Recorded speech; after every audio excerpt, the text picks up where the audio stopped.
Okay? So, Ismawin C1 mga bossing, mag-umpisa tayo sa fillet weld. So, ang fillet weld natin ay, ang kailangan natin ang gagamitin ay PPA. PPE natin, personal protective equipment. So, mag-umpisa tayo sa apron. Apron muna ang gagamitin natin.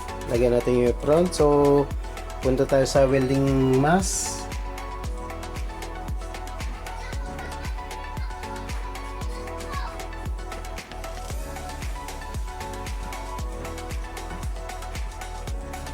Pagkatapos ng welding mask natin, gagamit tayo ng chipping hammer. Chipping hammer.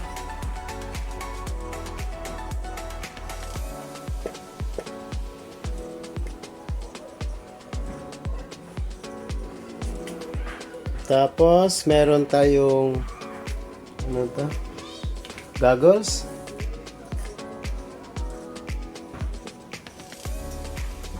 Para sa mata. Tapos, ano pa ang mga kailangan natin? Isip-isip. Grinder. Siyempre, gagamit tayo ng grinder dyan. Ayan. So, yan mga bossing.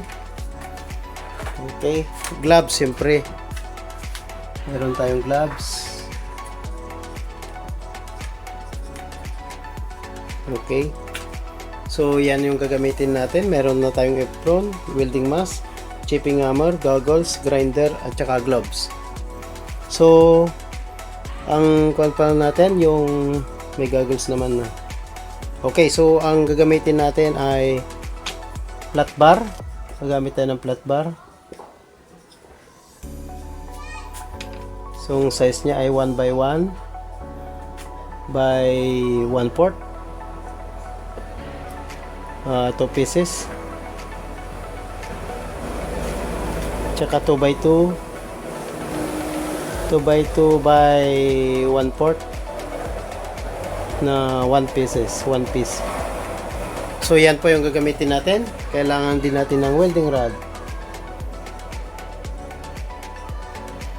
Welding rod. Okay, so dito maaba pala yon. Kasi pag sinabing welding rod ay kumpleto na. Welding rod. So, 70-18. Ay, ko sa baba, 70-18. 3.2. Tapos, may 70-18 din na 2.5 mm.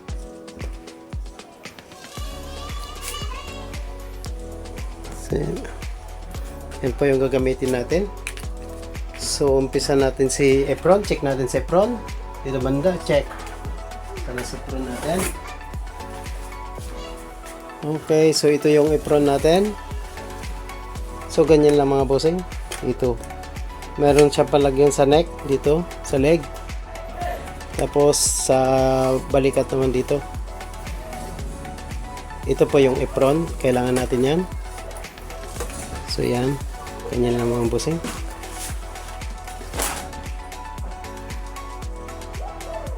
Okay, so number 2 na tayo. Welding mask. Okay. So, welding mask naman natin. Dito yon.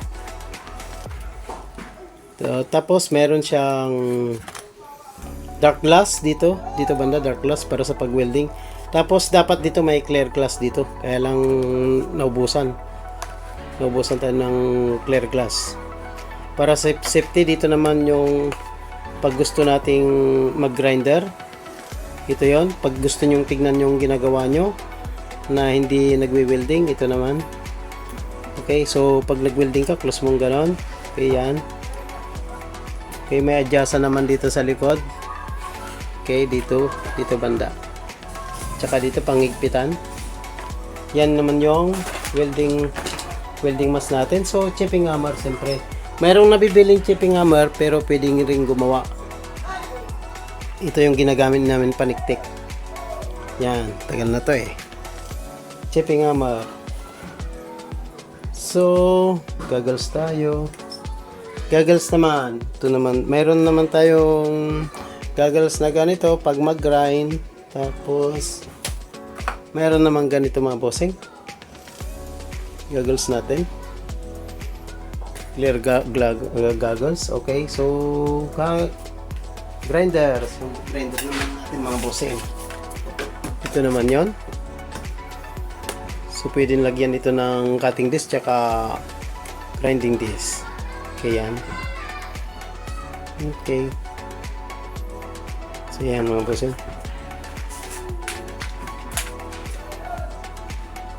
So, saka naman tayo. Gloves. Ito naman yon. Okay. Kaya hindi pa naman gamit. Hindi pa na Crestone gloves. Leather welding gloves. Okay, yan yon.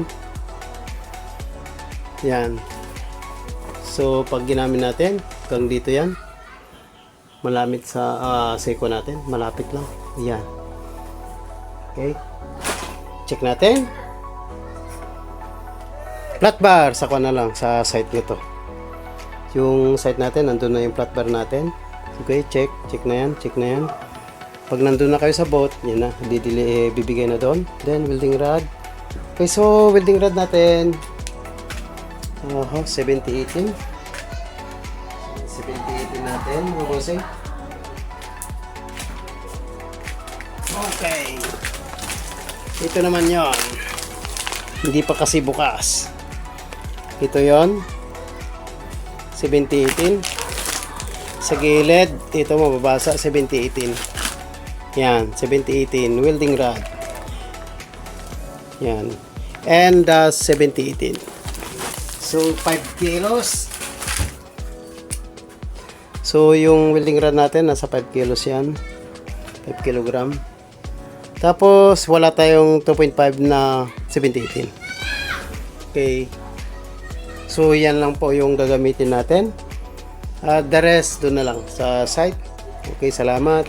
Thank you, and more subscribe.